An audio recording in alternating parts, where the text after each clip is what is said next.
Hi, I want to talk a little bit about the energy modality that I currently practice.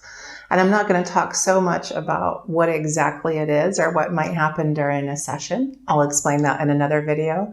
For now, I just want to talk about how I came to it. And it was about 4 years ago that I started training with my mentor. And I had been going through a very difficult period of grief and loss and processing trauma and childhood trauma. And this has been going on since about 2014. So from 2014 and 2018, I was in an intensive sort of in-depth, really deep dive of my crap. Let's just say that. And this, as anyone knows who has been through this process, is not easy. And I was doing many different things. I was working with an amazing therapist. I was doing 12-step recovery work. And then I experienced a lot of loss and death in my family and in my personal life. And this led to months, particularly in 2018, where I wasn't sleeping because I already had compounded grief and then I had a really traumatic loss. And this was something that was also in many ways a catalyst for many beautiful things to happen in my life. And I had a shared death experience with somebody who had passed away and a lot of communication and connection with that person even after they passed away. I've mentioned in other videos, I had also had a premonition dream about this shared death experience, which was really kind of mind-blowing. And as time went on, I started to realize that this was really the truth. Was in that dream, I had started to see spirit and to have a deeper connection and understanding of life as a whole, because I could see, beyond the veil of sort of illusion and forgetfulness that we're often, sort of under the influence of in our human bodies, in our incarnations, because we forget about the source and the energy and the love that we come from. So I'd had this experience and I started to have a lot of things that, I had experienced when I was younger, like premonition dreams and seeing and hearing spirit and loved ones who had passed away. But I had really suppressed a lot of my kind of interdimensional psychic abilities and experiences for various reasons: fear, not knowing what to do with it, not having people around me that could help me understand it and manage it and learn how to deal with my energy system and set boundaries. And that's understandable. Not many people do have that kind of, mentorship or support in their lives. And this is one of the reasons why I want to talk about this, because I think it's important, especially for highly sensitive souls and kids who are empaths, to have a better understanding of this, and also adults too, because we're dealing with this. A lot of us are just dealing with this in ways that are, that our abilities and perception is changing at a rapid pace. There's a lot of people going through a rapid spiritual transformation and growth on the planet right now. So I do feel it's important to talk about and to share, because it makes us feel less alone. And this is one of the things that has really been difficult with all of these experiences throughout my life and being so sensitive, is how isolated they often make me feel still today. Even last night, I was having, really honestly just a breakdown of feeling like nobody's going to understand me. I don't, it's hard for me to relate to people. I want people that I can connect with and talk about these things. And a lot of the people that have been that for me are the online spiritual community and even other YouTubers talking about shared death experiences and near-death experiences and pre-birth experiences and all these things that are actually really normal. The phenomena of dying in the afterlife and choosing our lifetimes and everything that we go through, we all experience it. And I've been afraid of people judging me about this, but then it's like, on one hand, there are a lot of people who don't see and believe in any sort of afterlife or continuation of consciousness after death or before birth. And on the other hand, we're all going to die and we're all going to see it eventually for ourselves. So this has really made me feel very secure and confident in sharing, much more so than I was a year or two ago, because it's just the reality, and everyone will find out eventually, whether they realize it now or not. And I say that with complete confidence from my own experiences and listening to so many other people and the new research that's coming out on this. So my experience after my friend passed away, we were having communication, and I had been thinking about for a few years that I wanted to do something more, and I'd been doing a lot of healing treatments, some specifically using the gemstones and light and energy that would pass through the gemstones. And this really started actually for me something that was really beautiful. It started to expand my consciousness to the point where I could see and perceive the connectionness and just the humanity and things that we all share in common. And just without judgment, I was starting to realize more and more and more kind of the nature of my soul and my soul purpose. And yet I didn't know how to pursue this. And to be fair, I already was doing something that was helping people expand their consciousness and my own. I was teaching meditation, and I've been a meditator for many years. So I thought, this was like the peak of my career. And it was an absolutely beautiful job and position to have for many years. And I'm so grateful for that experience. But one of the things that started to happen, even as I was teaching, it was just like, there's something more coming for me, and there's something different. And I don't want to say like more like better, but just different. And it was not yet clear what that was. And then even my friend who had passed away, he was looking at my soul's path, my past, my childhood, and my future, and also even our soul's connection and our past life connections. And this is something that's a whole other topic, but this is really beautiful. It's like our souls were like magnets, and my entire lifetime, it felt like a preparation to meet. But unfortunately, it was just before he passed away. And yet that was also something that it just felt like my spirit, God, whatever, just like really pushed me to be there with him. And part of it, if you have been around people and they pass away suddenly, it's like there's often a survivor's guilt. And I had this, and I still have to be careful that I don't spiral into that, because you want to help people. If you're like me, maybe not everybody wants to help people. I just assume that people are like good and kind and want to help people. And then I go online and I'm like, oh, people are assholes. Everybody sucks. And then I feel more alone.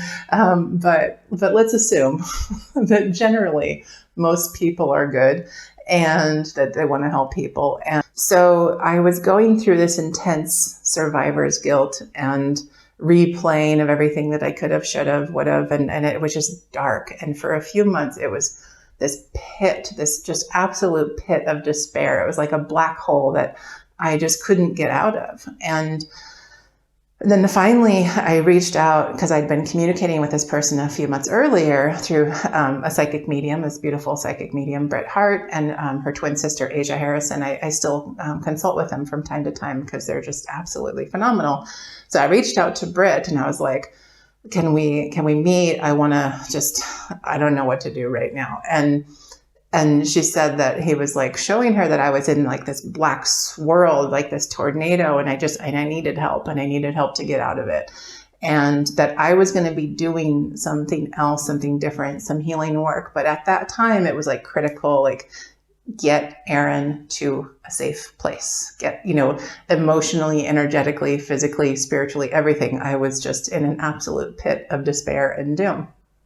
And so he was looking at, the different possibilities and paths that I could take, and was like, just tell her to ask for help and get to a temple and go meditate. She needs to get back to the self. And this was kind of a miraculous thing, was that day I called my supervisor and I said, hey, I really want to do this retreat and I don't have money for it. And he said, well, I wasn't going to tell you or anyone else, but we're going to give like a little bit of an extra support, financial support for like retreats and taking care of yourself. And So I, all of a sudden, within just a couple hours after this conversation with Britt and my friend who had passed away, had the support to go on this retreat. So I applied, I went. And then when I was there, I had somebody else sort of see me and intervene, just like, you need help. You need really like physical help. You need to take time and rest and really properly recover. So I left my job for a few months, and I went and I just meditated and rested and did Ayurvedic treatments and trauma therapy and all kinds of things.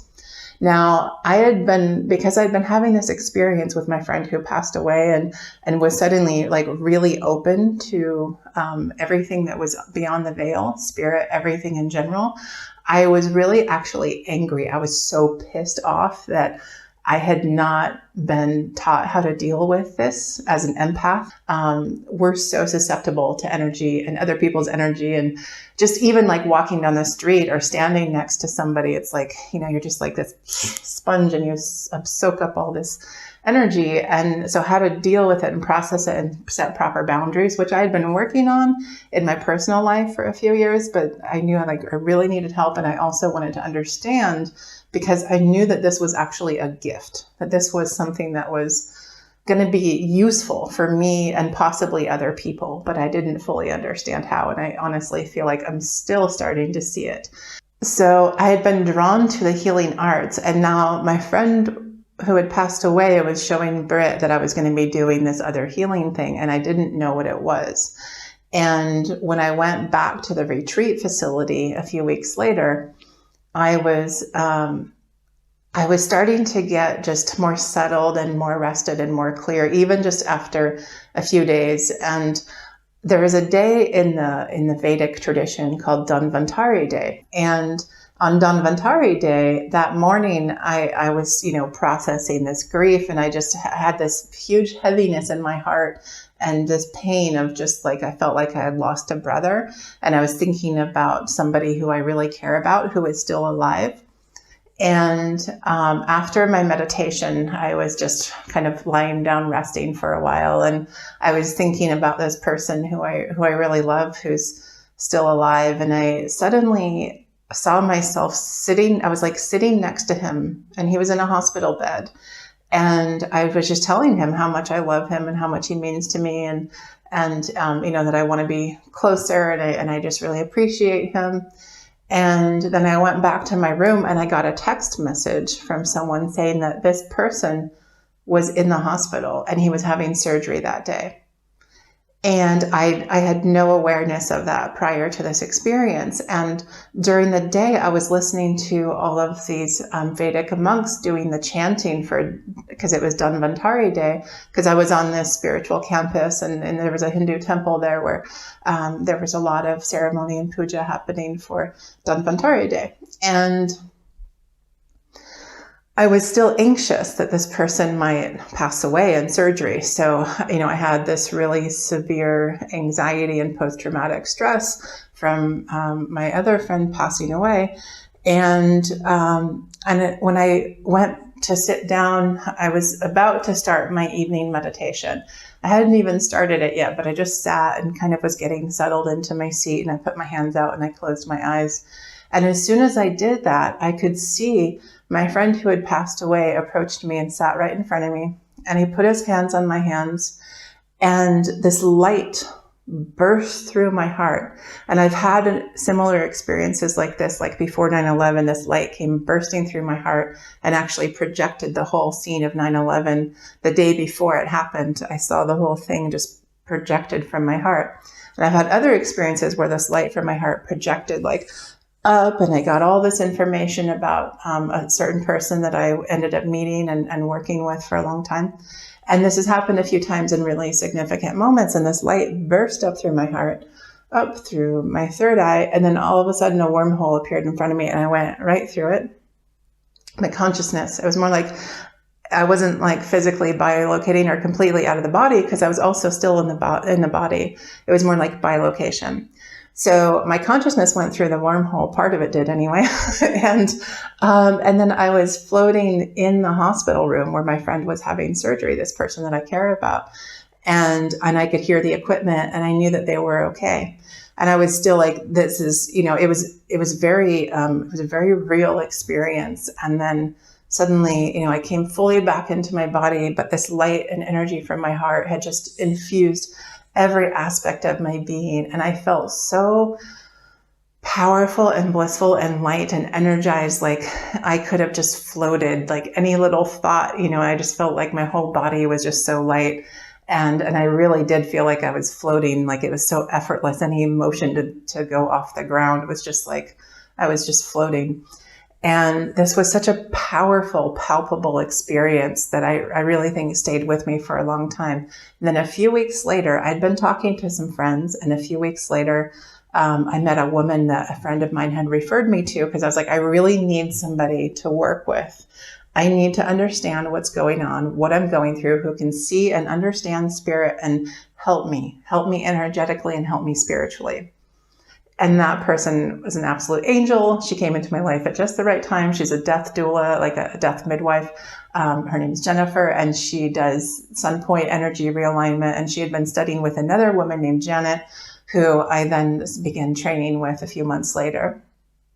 And this is how I came to Sunpoint energy realignment. And truth be told, what my friend showed me that night, when he put his hands on my hands and this light went through my heart, and then I could see and feel what was going on, 1,000 or 2,000 miles away from me.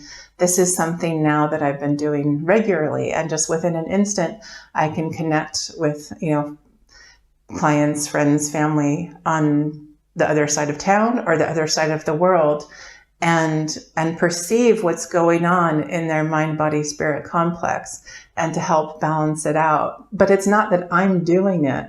I'm just actually sort of turning on that light of the soul, similar to what my friend did to me. I don't even think it was so much that he was doing anything for me or sending anything to me, but he had just been watching. He had been watching my mentor work. And he had been describing before that how much love there is in the universe and how strong it is. And if you've ever listened to a near-death experience or pre-birth experience or anything like that, you know that this is one of the predominant qualities that people describe of the afterlife or the pre-life experience, is this immense, enormous, unconditional, indescribable love that is all around us, that we are made of, that we come from. And also that is available to us now, even while we're alive. We can actually enliven and bring those qualities of love into our own awareness and our own heart and our energy system and our nervous system, our physiology. It is really important that we take care of our mind and our body and our physiology and get enough sleep and, not do things that are going to damage the body and the nervous system, because our perception, even just our mundane perception and our mood and attitude, even these things are heavily dependent on how well rested and how we feel.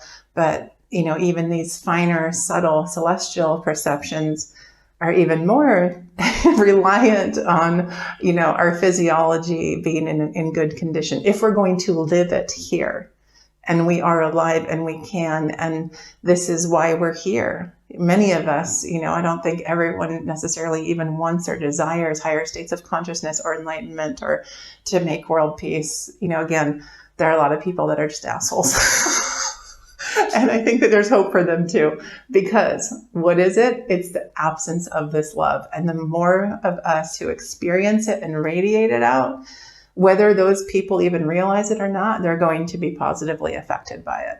And this is something that has been proven over and over again through, prayer and our focused attention, actually shifting the energy and the love in the environment for other people. Meditation, the Maharishi effect. This has been something that's been researched over and over again, that people meditating and enlivening their consciousness actually radiates out these positive qualities, just like a light bulb would radiate out light in a room.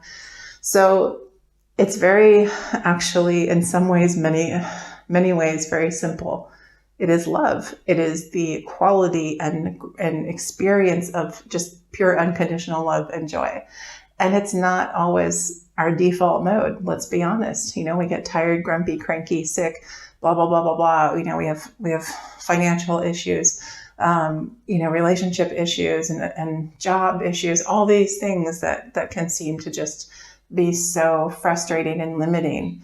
And yet we can change the experiences in our life. We can change how we go through life. And this does not mean that difficult experiences go away. I'm going to talk about this in another video because something else happened after I had this initial big burst of light coming through my heart and having this experience of working with other people and getting the Sunpoint energy realignment and starting to become more aware of and attuned to my own energy systems. I also had an experience of this agony and anger and deep, deep, deep despair that I'd been going through for months start to alchemize and change into a place of acceptance. I'm going to leave this video at this point. I'll talk about those things in the next video. Ciao, ciao.